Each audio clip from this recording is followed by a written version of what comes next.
Hello friends, मैं doctor Hema खरे आप सबका आपके अपने यूट्यूब चैनल विवा वर्ल्ड में स्वागत करती हूँ। जैसे कि हमने पहले कुछ सीरीज में देखा है, हम गर्भ संस्कार के बारे में देख रहे हैं। इसके पहले हमने दूसरी तिमाही में किए जाने वाले गर्भ संस्कार के बारे में देखा था।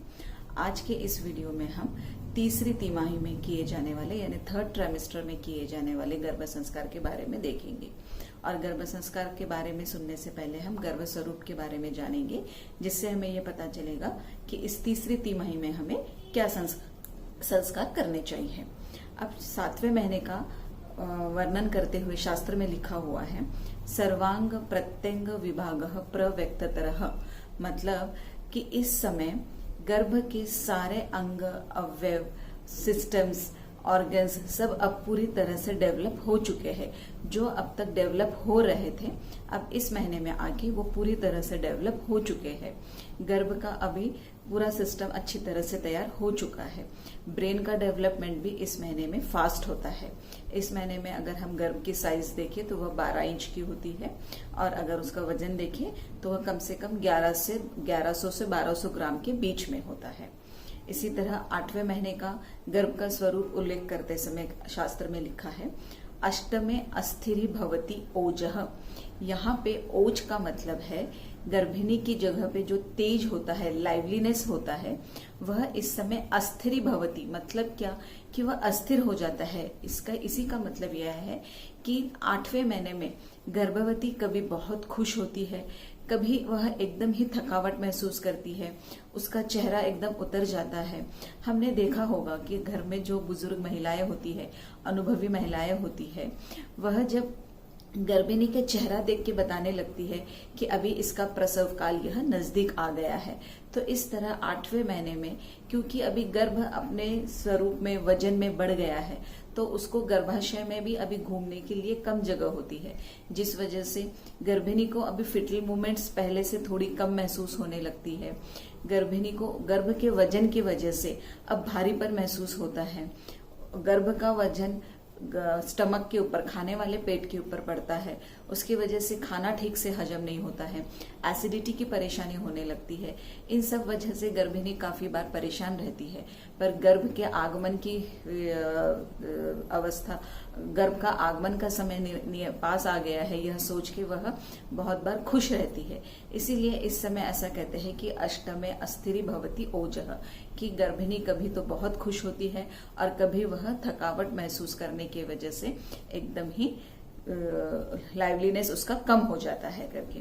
इस समय अगर हम गर्भ के साइज की बात करें तो गर्भ का साइज तकरीबन 12 इंच के आसपास होता है, और गर्भ का जो वजन होता है वह 2.2 kg के आसपास होता है।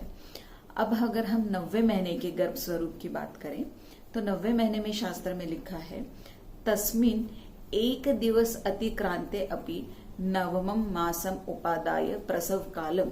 इसी का अगर हम सामान्य भाषा में समझने की कोशिश करें तो 90वें महीने में जैसा ही एक दिन भी ऊपर चढ़ जाता है तो प्रसव का काल यानी कि प्रसव समय शुरू हो जाता है। 9वां महीना शुरू होने के बाद से ही किसी भी दिन गर्भिणी को प्रसव वेदना शुरू हो सकते हैं और गर्भिणी की डिलीवरी हो सकती है। तो इसीलिए एक दिन भी ऊपर चढ़ने के बाद से, 9वां महीने में एक दिन भी ऊपर चढ़ने के बाद से प्रसव काल यह शुरू हो जाता है। इस समय अगर हम गर्भ के साइज देखें तो वह 18 से 21 इंच के बीच में होता है, और गर्भ का वजन जो होता है वो 2.5 kg से 3 kg, 3.25 kg, 3.5 kg के आसपास होता है। यह तो हो गया सारा गर्भ का स्वरूप। अब अगर हम इस गर्भ के स्वरूप से गर्भ संस्कार की बात करें तो हमने जो पहले तिमाही में, दूसरे तिमाही में गर्भ संस्कार देखे हैं, वह सारे संस्कार तो हमें इस तिमाही में भी करने ही हैं। पर गर्भ के स्वरूप के हिसाब से जो हमें अलग से जो संस्कार करने हैं, उसमें अगर हम देखें तो जैसे कि 7वें महीने में कहा गया है कि पूरा डेवलपमेंट हो जाता है, ब्रेन का डेवलपमेंट फास्ट हो जाता है, तो ऐसे समय में हमें गर्भ की धी, ध्रुति, स्मृति यानी कि गर्भ की धारणा शक्ति, स्मरण शक्ति, आकलन शक्ति बढ़ने वाले ऐसे आहार का हमें सेवन करना चाहिए। हमारा विहार उस तरह का होना चाहिए। हमने किताबों का पढ़ना, अच्छी बातें सुनना, हमारे बुद्धि का जो विकास करने वाले जो आहार द्रव्य होते हैं उसका सेवन हमने ज्यादा करना चाहिए। इस समय गर्भ का आकार बढ़ जाता है, उस वजह से इनडाइजेशन, एसिडिटी, ये सब चीजें जो महसूस होती है, ऐसे में गर्भिणी ने जो आहार है वह एक समय में थोड़ा आहार लेना चाहिए, क्योंकि अगर वह पूरी थाली खाना खाएगी तो थोड़ा खाना खाते ही उसे हैवीनेस फील होने लगता है और इंडाइजेशन की प्रॉब्लम्स होने लगती है। और इंडाइजेशन की प्रॉब्लम में गैस की वजह से अगर गर्भिणी को पेट में दर्द देगा तो वह यह समझ नहीं पाएगी कि यह प्रसव काल की वजह से दर्द दे रहा है या खाने में जो गड़बड़ी हो गई है, इंडाइजेशन हो गया है, उस वजह से हमें ये दर्द महसूस हो रहा है।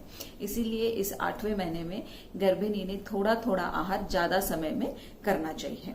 उसी तरह 8वें महीने में प्रसव काल, प्रसव अवस्था, यह इजी हो जाए, डिलीवरी के समय हमें आसानी से डिलीवरी हो सके, कम से कम पेन महसूस हो, हमारे जो मसल्स है, पेल्विक मसल्स है, वो अच्छे से रिलैक्स रहे।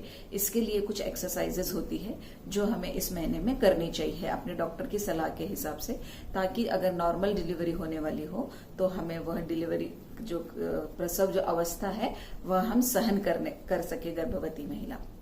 ये सब तो हो गया हमारे तीसरी तिमाही के गर्भ संस्कार के बारे में। इसके बाद मैं आप सबने नारियल के बारे में काफी सुना होगा कि नारियल और गर्भ का जो एक महत्व है, नारियल और गर्भ संस्कार का जो महत्व है, नारियल और गर्भ में जो साम्य है, या नारियल को हम श्रीफल क्यों कहते हैं, इसके बारे में मैं आपको अगले वीडियो में बताऊंगी कि नारियल और गर्भ संस्कार का क्या रिलेशन है करके। आप सबको इस वीडियो में इस तिमाही में होने वाले गर्भ संस्कार या गर्भ स्वरूप को लेकर कोई भी आपकी कोई शंका हो, आपका कोई सवाल हो या सुझाव हो तो मुझे कमेंट बॉक्स में लिख के जरूर बताइएगा। और अगर मेरा वीडियो पसंद आया हो तो उसे शेयर, लाइक और सब्सक्राइब जरूर कीजिएगा। तब तक के लिए नमस्ते।